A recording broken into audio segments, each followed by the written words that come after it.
On a dit tout à l'heure que c'est pas la sincérité qui sauve. Et il y a un texte dans l'Ancien Testament qui dit « Cherchez et vous me trouverez si vous me cherchez de tout votre cœur. » Alors, l'invitation est de chercher sincèrement, oui, mais de chercher à la bonne place. Et nous, on vous convie à regarder ce que la Bible dit. La Bible parle d'un Dieu d'amour. La Bible parle d'un Dieu qui s'intéresse à nous profondément.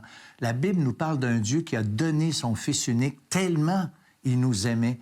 Et Dieu veut entrer en relation avec chacun d'entre nous. C'est un Dieu personnel. C'est un Dieu qui est vrai. C'est un Dieu qui s'est donné. Et nous, on est invités à aller vers lui, à le chercher. Et Dieu a promis dans sa parole qu'il se laisserait trouver. Alors, vous pouvez prier simplement et demander à Dieu de vous parler lorsque vous ouvrez les Saintes Écritures. C'est lui que vous pouvez trouver et c'est lui qui va se laisser trouver.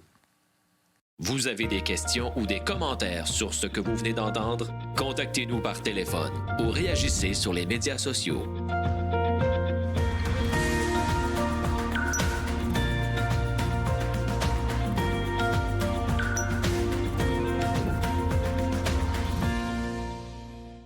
Alors, la bonne nouvelle, on vous encourage toujours à lire la Bible et puis on veut vous encourager à poursuivre votre démarche et puis on vous invite de considérer notre site Internet hbn.ca et vous allez voir, il y a plein de ressources dans ce site Internet.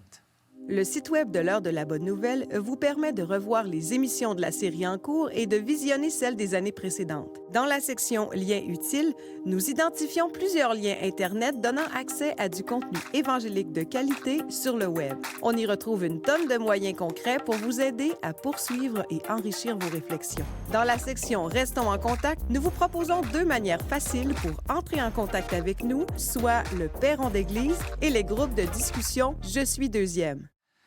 Il y a un dicton, Martin, qui dit que l'homme la religion, en fait, c'est l'invention de l'homme pour aller jusqu'à Dieu, l'effort de l'homme pour aller jusqu'à Dieu. Tandis que l'Évangile, on est dans un autre système tout à fait contraire. C'est l'effort que Dieu a fait pour venir jusqu'à l'homme.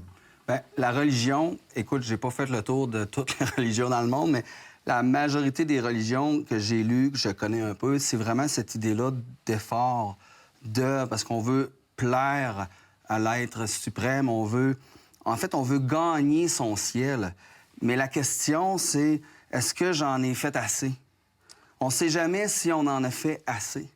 Et Dieu, bien, la réponse, c'est qu'on n'en fera jamais assez à cause qu'on est pécheur. Puis le christianisme, c'est complètement inversé. Ça ne veut pas dire qu'on ne fait pas des œuvres pour Dieu. Oui, on veut marcher pour lui. Ouais. Oui, on fait des œuvres pour lui, mais c'est pas le système, c'est pas les œuvres qui vont nous sauver. C'est vraiment Jésus. Dieu a envoyé son Fils unique. C'est Dieu qui a envoyé Jésus. Puis Jésus, c'est lui qui a fait la vie parfaite pour qu'on puisse être pardonné. Alors, il y a un verset, en fait, qui le résume bien. C'est dans Jean 14,6 que j'aimerais te lire, qui nous dit « Je suis... » En fait, c'est Jésus qui parle. « Je suis le chemin, la vérité et la vie. Nul ne vient au Père que par moi. » Alors, le chemin pour aller à Dieu, c'est pas une religion, c'est pas des œuvres, c'est pas une philosophie, c'est une personne. Ouais. C'est Jésus-Christ. C'est à lui qu'il faut aller. Ouais. Puis dans l'Ancien Testament, tu sais, l'idée que la religion, les œuvres peuvent nous amener jusqu'à Dieu puis satisfaire Dieu, c'est inné chez l'être humain, on le sait. Mais dans l'Ancien Testament, il y a une histoire quand même assez spéciale. C'est Ésaü puis Jacob.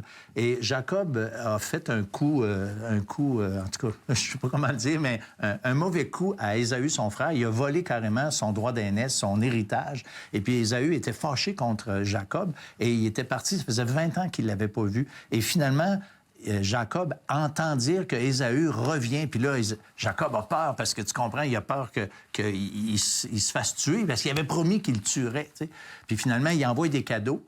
Puis là, ça donne quoi? Bien, ça donne rien. Il ne sait même pas comment que Ésaü répond de l'autre bord. Puis il envoie un autre gang de cadeaux, puis il ne sait encore pas. Et finalement, quand Ésaü le rencontre, bien là, Ésaü est prêt de lui pardonner. Mais tous les cadeaux qu'il a envoyés, non seulement ça ne servait à rien, mais il ne savait même pas si ça avait fonctionné. Alors, nos bonnes œuvres envers un Dieu tout-puissant, on ne sait même pas s'il est content ou s'il est insulté de ces œuvres-là. Alors, l'Évangile, c'est ça. On est invité à croire en Jésus-Christ. On est invité à faire confiance en sa parole. Et non seulement si on le fait, il va nous pardonner, mais on va avoir cette assurance, cette certitude, parce que quand on est sauvé, on le sait, basé sur les promesses de la parole de Dieu et basé aussi sur l'œuvre que Christ a accomplie à la croix. Alors, on vous dit au revoir et à la semaine prochaine pour une autre émission de l'heure de la bonne nouvelle.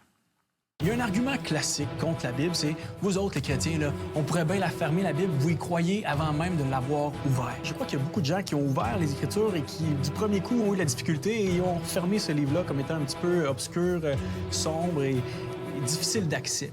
Ces choses-là, je les ai vues. C'est une collection de documents historiques écrits par des témoins oculaires alors que d'autres témoins oculaires étaient encore en vie.